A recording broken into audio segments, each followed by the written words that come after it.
Good morning and welcome to our Sunday morning Bible class.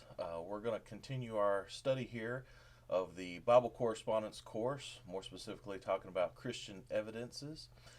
Just want to, as a reminder, let you know that these lessons are available through the Apologetics Press website. Just go to their main page and you'll see home study courses off to the left, and you'll see each one of these lessons available to view and download. If you're wanting a physical copy of this, you can purchase these through their stores. There are three different main sections. There's the beginner, intermediate, and advanced if you want to learn more. So today we're in our fourth lesson, and just as a reminder, our first lesson involved the faces of unbelief, where we identified different unbelievers and what they believe, or to the extent of what they do or do not believe, and talked about some reasons why people might unbelieve. And then we jumped ahead into this idea that we're going to continue to talk about today, but of this existence of God. And we talked about how you have the laws of cause and effect, and we talked about the laws of thermodynamics, about how if you take these laws of nature, these same laws that scientists agree upon, that it proves that the universe is not eternal, that it did have a beginning and an end, and shows that there is a designer, that there is someone that has designed the universe. Then we learned last week about some kind of more scientific type information about how different measurements of the world, different measurements of the body, different measurements of animals and things of that nature, about how things are in a perfect design, that they were designed. And we talked about how if there is a design, there has to be a designer, and that designer we believe to be God. And so we talked about different stats and measurements and things of that nature to kind of help prove the existence of God. So we're going to kind of change this up a little bit this Sunday. What we're going to do is we're going to continue to look at the existence of God, but we're going to look at it in the form of morality. So let's go ahead and jump into it.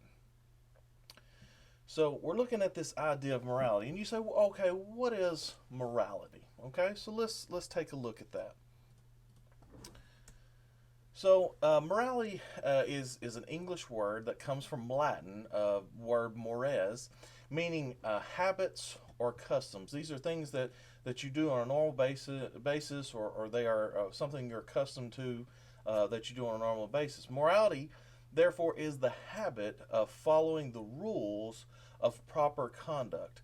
These are things that you would be taught as a child.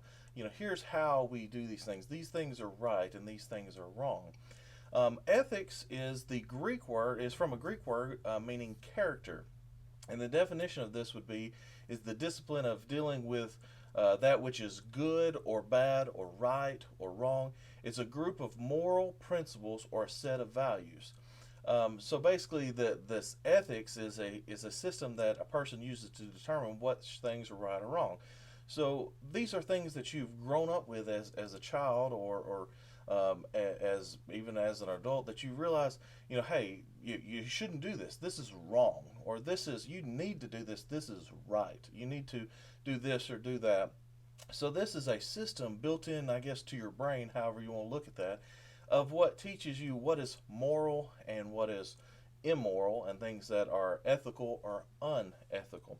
So let's talk more about this. At times, people do not agree on the exact way to decide whether something is right or wrong. And I think in today's day and time, that's more true than ever, is nobody can agree. It gets kind of crazy.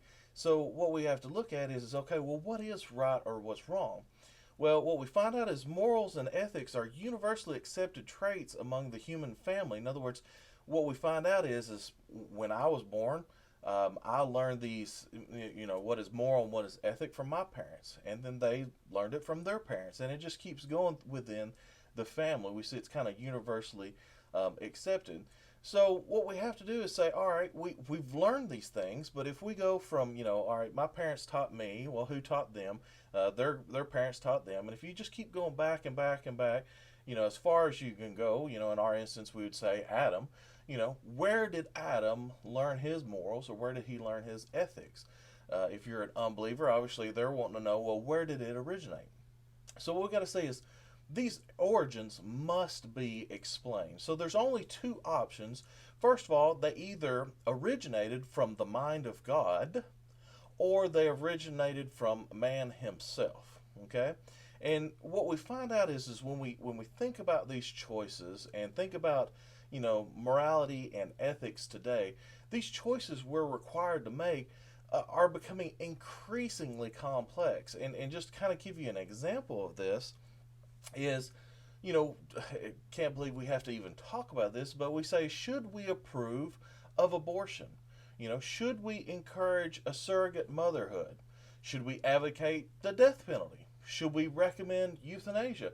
These are some things that we're presented with today, and they are hard choices. They are difficult discussions to have with people because it's such a touchy subject. But the problem is we'll not be able to answer these and other similar questions in any meaningful way by relying merely on our individual intuitions or emotions. When we try to look at this as an individual, we just can't do that in any meaningful way without some guidance, without some help. And what we find out is in many ways the problems facing us today are unlike those that are faced in generations since past. I kind of agree and disagree with this. I think in broad spectrum they experience the same issues we do, but I don't think they necessarily have, obviously because technology advancement, might not have to deal with the same similar things. But to me, the principles still apply with morality and ethics. They still apply. So what we have to ask ourselves is, okay, how are we to set our standards? How are we to know what is right or wrong? And I think this is a great question because we got to say, all right, what guidelines should we go by? How do we know how to act ourselves? That's a great question. Well, let's look more into it. The person who refuses to recognize the existence of God has only one choice when it comes to explaining morality, and that is it must have originated within man. So what they're saying is all right, since I don't believe in God, there's only one place that morality could have came from. In other words, for me to know what's right or wrong, it had to come within man. However, according to their views, and when we say views, we're talking like most people believe in evolution, as in, we came from apes and things like that. They're saying man, or human beings, is viewed little as more as the last animal produced by a long meandering process of evolution. They're saying just by chance human beings came to be. But the problem is this, is if you take this idea of a lion, he's not plagued by guilt after killing a gazelle after a noon meal. He doesn't feel guilty about killing that. And then if you look at a dog, he doesn't experience any remorse after stealing a bone from another dog. So, they have none of these emotions. But yet when it comes to man, we're supposed to have evolved past this. We're supposed to not have remorse and guilt and things of this nature. But human beings, they feel both guilt and remorse when he commits certain acts that violate acceptable standards of morality and ethics. In other words, we feel guilty when we do these things. And you guys say, well, the reason being, it can't be because of, human morality here. We didn't just, I just felt it. That just didn't feel right. That doesn't make any sense. And what you say is, well, if there is no purpose in the universe, okay, we talked about this before, which is obviously the position that most evolutionists are forced to take, because if they want to believe in evolution, they gotta say, well, things just happened. Okay, boom, it happened, and everything just nicely fit into place. So if that's the case, then there is no purpose in the universe. And so what we got to say is, if there's no purpose in the universe, if there's no high standard to go by, then there is no purpose to morality or ethics. In other words, there's no reason to believe something is right or wrong. We should be able to do whatever we want to do, right?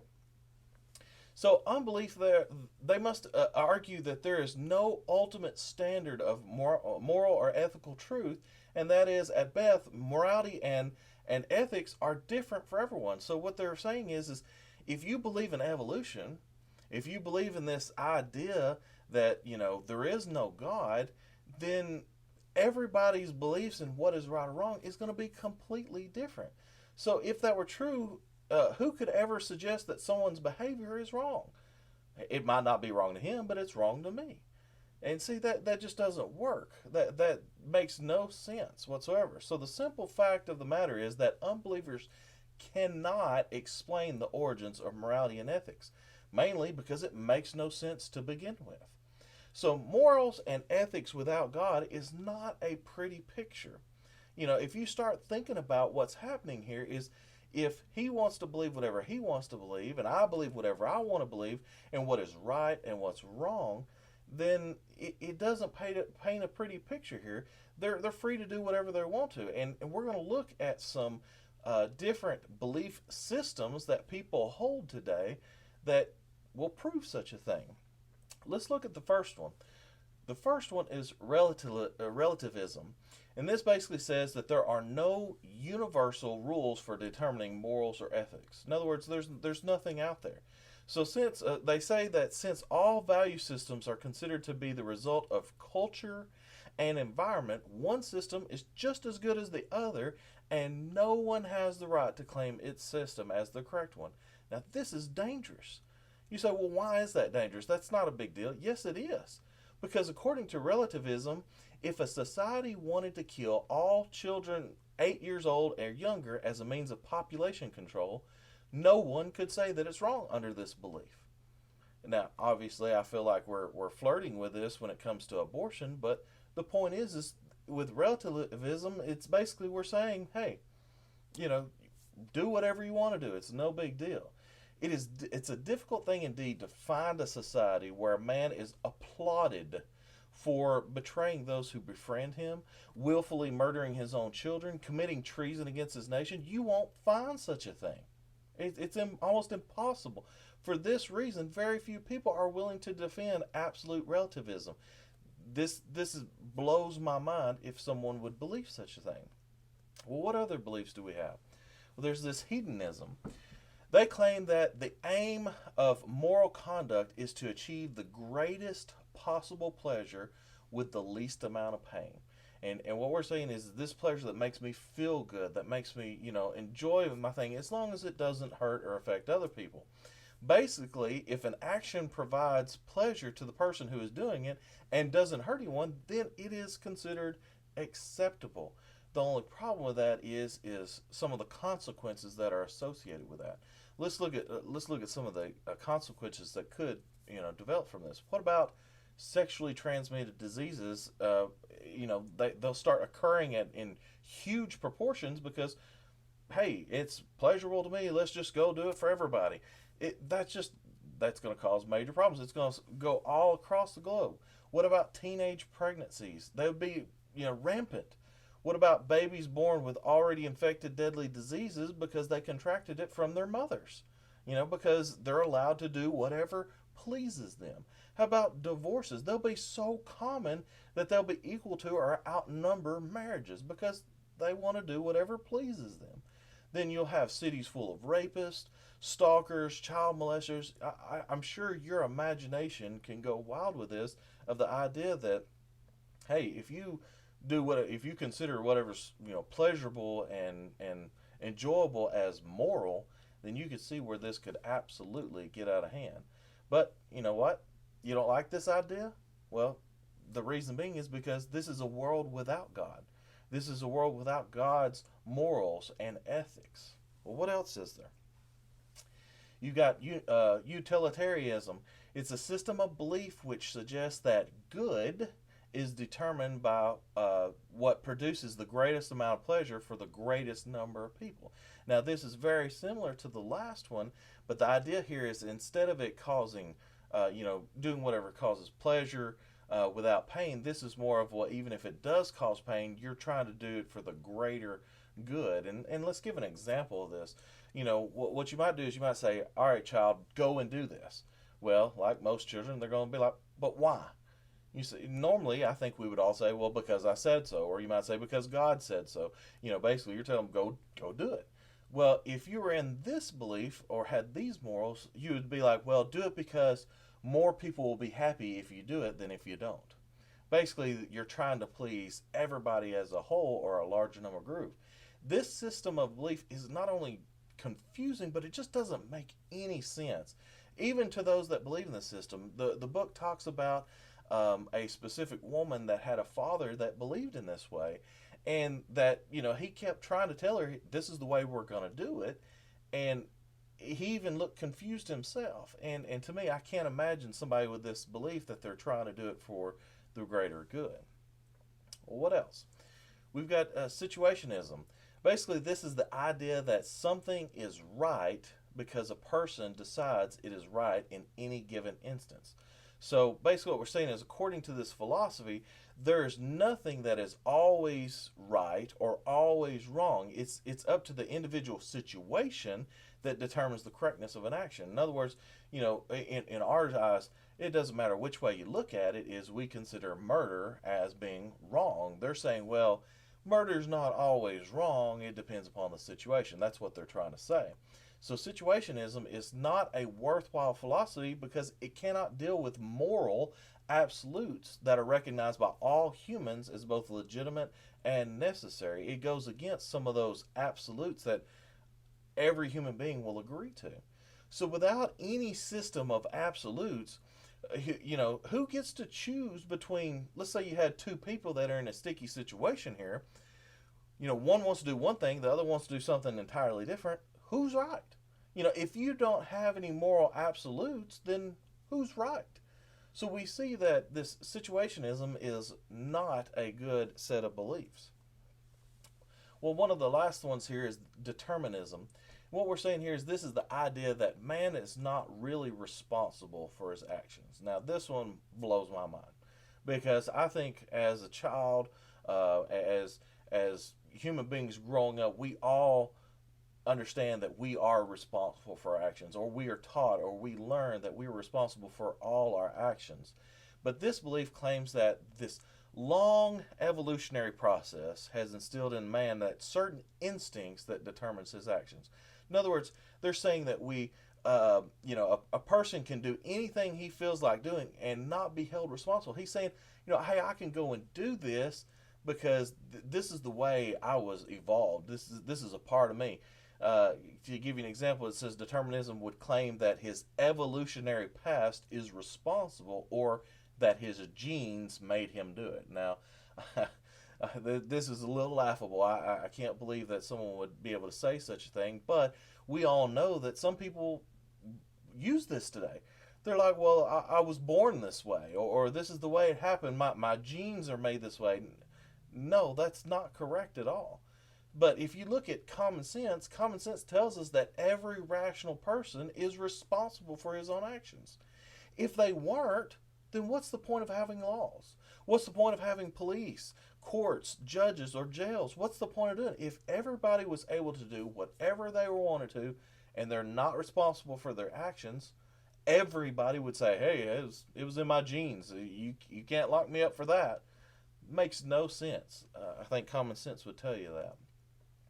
So what do we got to talk about here? So if we start thinking about some of these belief systems that we just went through, these are morals and ethics without a God, and without God behind it. We can say, all right, well, what is the impact? Well, first of all, you get this kind of visual here of from cradle to grave life. From an evolutionary viewpoint, is viewed as disposable. If it's meaningless to be here, if it's meaningless to have morals and ethics, then what's the point of life? What is the value of life? Well, I think this is happening a whole lot today. For example, here on January 22nd, 1973, the United States Supreme Court, in a 7-2 vote, decided that a human embryo growing within the human womb was no longer human, but rather it was a thing, that it may be ripped out, slaughtered, and tossed in the nearest garbage dump. That value of life has diminished. We should treat all life as valuable. But when you start, influence people with this evolutionary viewpoint, they're seeing it as disposable, that it's meaningless, that we're here for no reason. But when you start going down this road, you got to ask yourself, well, all right, well, what's next? Once those helpless, weak, and young become dispensable, who's next? Will it be the helpless, the weak, the old? Will it be the lame and blind or maimed? When does it end? When can we say that a human life is just a thing? What is it when you turn, 90, that you're now a thing and you're not a valuable life? This starts you down a very bad road. So we got to look at this idea here of morality, ethics, and the existence of God.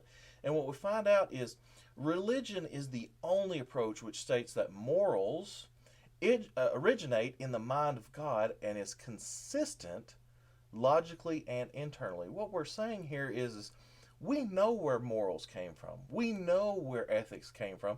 It came from God. It came from the mind of God. And you guys say, well, what do you call this? It's called true morality. And here's what it's done. It's based upon the fact of an unchanging nature of the Almighty God. For example, He is eternal. 1 Timothy chapter 1, verse 17. We know that God is just and righteous. Psalms 89:14. We know that He's consistent. Malachi 3:6. And then we also know that He is perfect. Matthew 5:48. So you guys say, well, what should we do as Christians? Well, Micah chapter 6, verse 8 says this: He has shown you, O man, what is good. And what does the Lord require of you to do? Do justly, to love mercy, and to walk humbly with your God. He's showed us what is good, and that's how we should follow. Well, you guys say, well, why? Well, God Himself is the unchanging standard of moral law. How He acts is the way we should. Now, we know we are not perfect. We know that things are difficult for us, but that doesn't mean we shouldn't strive to be just like Him, because He is the standard. He is the standard of this moral law. His perfectly holy nature is the foundation upon which is right and what is wrong, what is good and evil. This is how it's made. You say, well, how do we know that? Well, why are we to be holy? Well, because God is holy. 1 Peter chapter 1, verse 16. Well, why should we not lie? Because God doesn't lie. If we take all these attributes that we see in God and apply them to our life, that's where we get our morals and our ethics. So if you're wondering where in the world your parents learned to teach you how to do this or to do that in terms of morals and ethics, you can trace that all the way back to God. So you say, well, how should I live? Well, Titus chapter 2, verse 12 tells us. It says to live soberly, righteously, and godly in this present age. So you got to ask yourself this question: will you face death having lived your life with godless morals, wavering ethics, doing all this, crazy stuff about believing in pleasure and ignoring your fellow man and ignore that there's this existence of a designer called God? Or will you enter death knowing that you followed the morals, that you are unchanging and certain because they originated from the Almighty God? This Almighty God that created you, are you going to follow Him? So this brings us to the end of our lesson about talking about this existence of God. So we've done all three pieces. We've done, the existence of the universe. We talked about different design pieces, and now we've talked about morality. So the next step is just, before we jump right into the Bible, is to talk about this idea of creation versus evolution, to see where the evidence leads us to see if creation gives us more evidence or evolution does.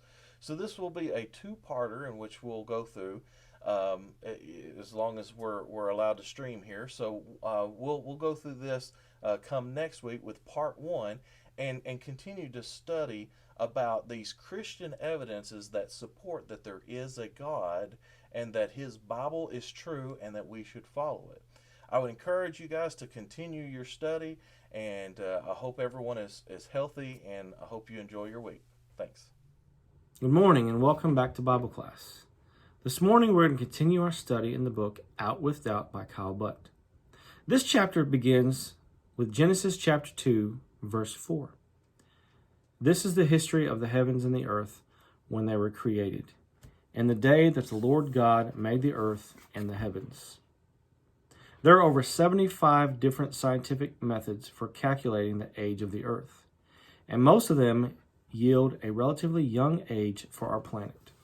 So this chapter is going to deal with how old is the earth, the age of the earth.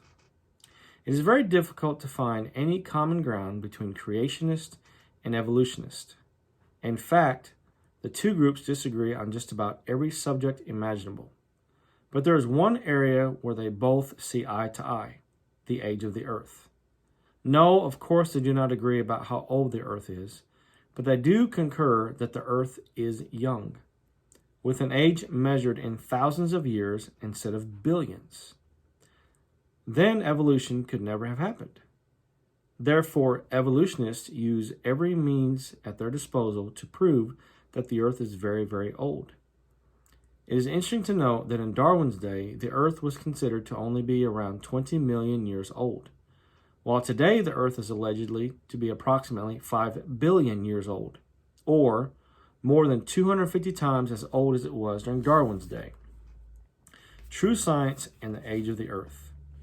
Even though most textbooks and science journals teach that the earth is billions of years old, many scientific findings do not agree with such concept. And more important, the Bible does not agree, a point we will discuss later in this chapter. In fact, there are over 75 different scientific methods for calculating the age of the earth, and most of them yield a relatively young age for our planet. Fighting the crowd.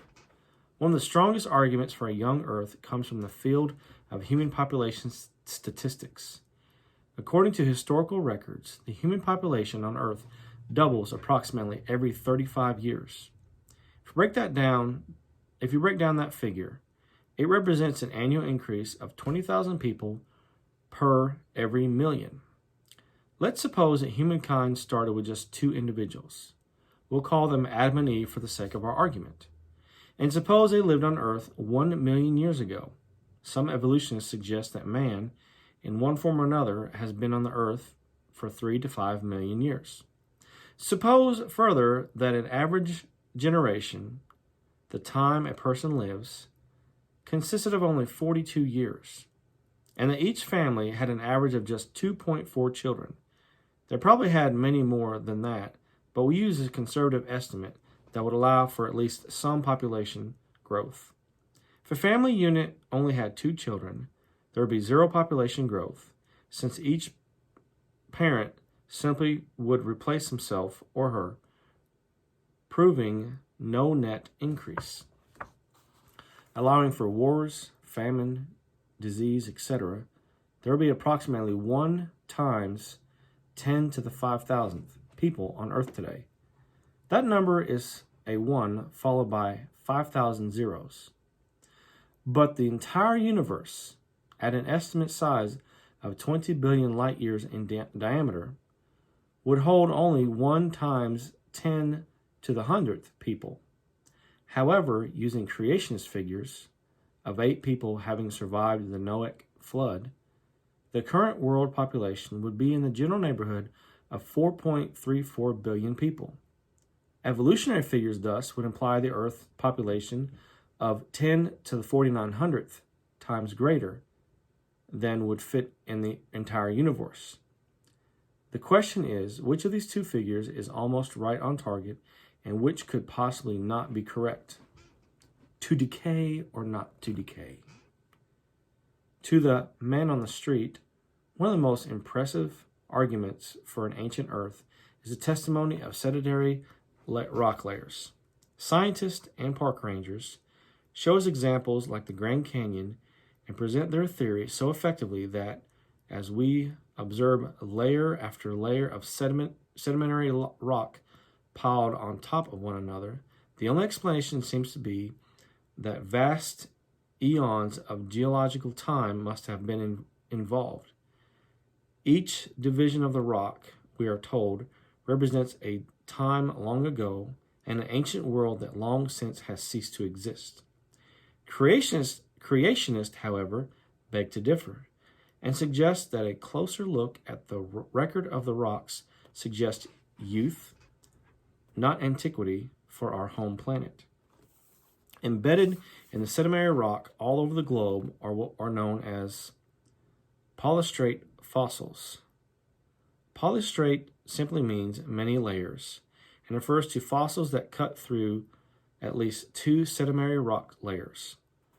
Probably the most widely recognized of these fossils are tree trunks that extend vertically through 2 to 3 or more sections of rock that supposedly were laid down in epochs covering millions of years. However, organic material such as wood that is exposed to the elements will rot, not fossilize. Thus, the entire length of these tree trunks must have been preserved quickly, which suggests that the rock layers surrounding them must have been deposited rapidly, like during a single catastrophic thing such as Noah's flood. The trees, reeds, catfish, whales, and other organisms with which the fossil record abounds did not die and then lie around for hundreds and thousands or millions of years while slowly being turned into fossils. Truth be told, polystrate fossils testify loudly of a young Earth whose layers formed rapidly not very long ago. So what does the Bible say? The atheist, agnostic, or skeptic will find little of interest discussed under the above title. However, to the sincere student of God's Word, what the Bible says about the age of the earth deserves serious consideration. For those who believe that there is a God, that Jesus is his Son, and that the Bible is his Word, this section offers the answer to the question of the earth's age. It certainly would have solved many problems if God had put a verse in the Bible that says something like, when Jesus was born, the earth was exactly 4,134 years old. But no such statement can be found in the sacred text.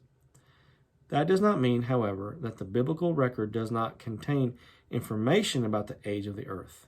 Many times, in order to find out what the Bible says about a particular subject, we must look at many different verses and piece them together somewhat like a puzzle, which is precisely the case here. Therefore, let's examine one piece at a time. In at least one sense, the Bible tells us exactly how old the earth is. Moses wrote in Exodus chapter 20, verse 11, "For in 6 days the Lord made the heavens and the earth, the sea, and all that is in them, and rested on the seventh." And Mark chapter 10, verse 6, Jesus stated that from the beginning of the creation, God made them male and female.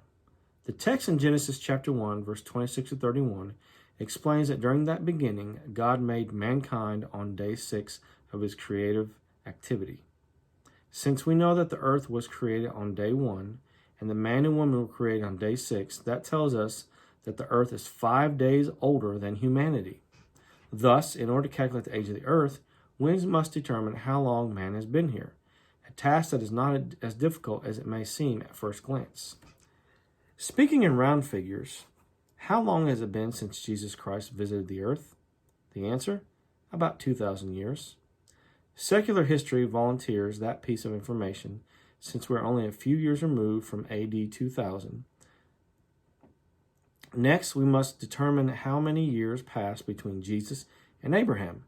Secular history also provides this information, which turns out to be around 2,000 years.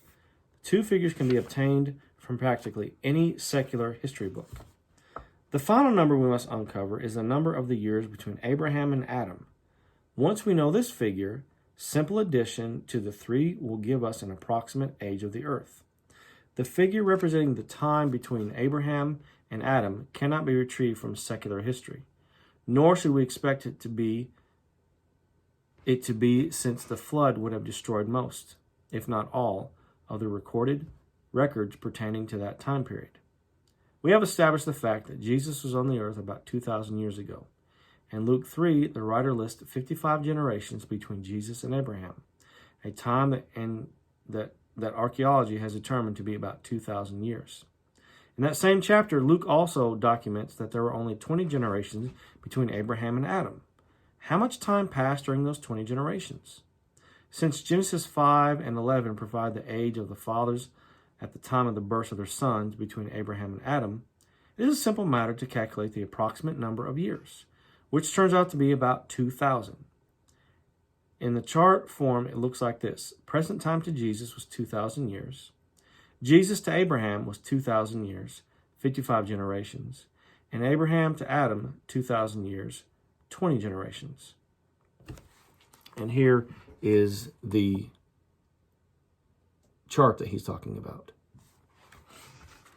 The fact that the 55 generations between Jesus and Abraham covers 2,000 years, while only 20 generations between Abraham and Adam are required to cover the same amount of time, we can explain quite easily if we take into account the vast age to which many of the patriarchs lived.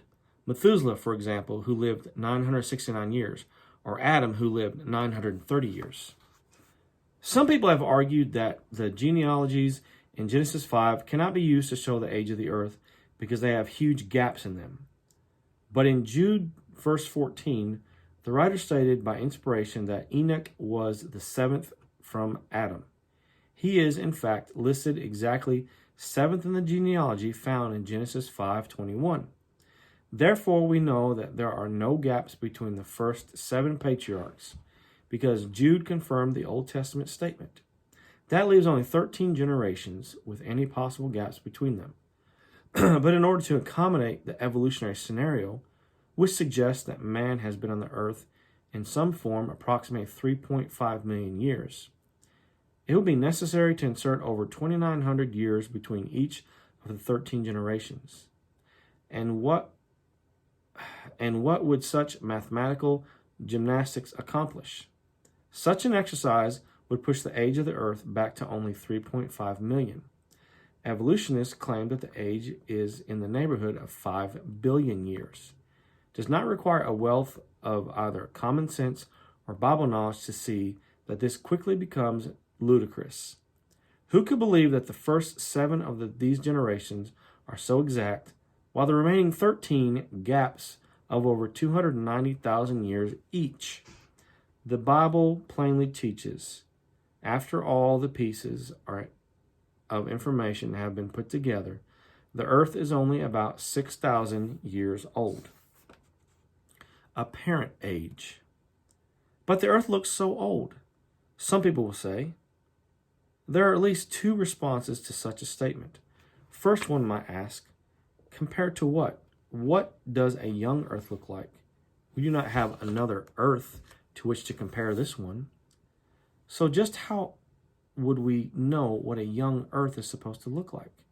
Second, it should not surprise us if science occasionally calculates older dates for the earth due to the scriptural concept known as the doctrine of apparent age. This idea suggests that the things God made during the creation week were formed complete and fully functional. For instance, how old were Adam and Eve 2 seconds after God created them? They were 2 seconds old, and yet walked and talked and looked like adult human beings, and even had the ability to reproduce, which was one of the commands of God to them, Genesis 1:28. If a tree were cut down in the Garden of Eden one day after creation week, how many rings would it have had? Possibly hundreds. Yet it would have been only 5 days old. Trees and other plants, remember, were created on day 3 of creation week. So the real age of the tree and the apparent age of the tree would have been many years apart. Just because the earth may appear older than 6,000 years old does not mean that it is older than that. However, we must be careful not to read into the Bible things that are not there. For example, some people have asked if the doctrine of apparent age means that God placed plants and animals in the fossil record to trick man or to test his faith. No, God would never do that. Why? When we find a fossil, we naturally and correctly believe that the organism that made the fossil once lived on the earth. it would be hard to imagine God artificially inserting a fossilized dinosaur footprint into the fossil record without a dinosaur making the print. How, then, did the vast numbers of plants and animals, and occasionally humans, become entombed in the fossil record? Likely, many of the fossils we see are a result of the flood of Noah. Other people have suggested that if God made the earth appear older than it actually is, then he has deceived us because things aren't really as old as they might look. This criticism would be true except for one thing. God told us what he did. He did not leave us in the dark or try to trick us or test our faith by hiding from us important information that we would need. Rather, he was very straightforward and honest with us. Considering the material found in the first 11 chapters of Genesis and elsewhere through the Bible, no one can justifiably accuse God of deception. If we ignore his word regarding what he said he did, is it God's fault? Hardly. So in conclusion, the age of the earth continues to be one of the most controversial topics between creationists and evolutionists. Although evolutionists certainly agree that the young earth would disprove evolution, they most definitely do not agree that the earth is young. However, many scientific data, such as population statistics, polystrate fossils, and numerous others, establish the fact that the earth cannot be billions of years old. More important, the Bible teaches us that the earth is only about 6,000 years old. In truth, the earth and the rest of the universe are only 5 days older than mankind. The birthday cake of the universe has room for only 6,000 candles, and evolutionists certainly can't blow out the evidence for the fact with one single breath. So, the idea of the age of the earth, and that's something I never considered what the author said there, that the planets, or not the planets, the plants, the trees, the fish, are only a few days older than mankind is, a few days older than Adam and Eve. So yes, we live on a young earth, and if you want to talk with somebody about, how old do you think the earth is, the idea of the creationist versus evolutionist, there's some great ideas in this book and some things you can show them. So if you ever run across somebody who has this concept or idea that the earth is billions of years old or millions of years old, I highly recommend revisiting this chapter and looking at some of the things that he said in order to come up with a sound biblical answer in order to talk to people. I appreciate you joining me on class and look forward to seeing you next time.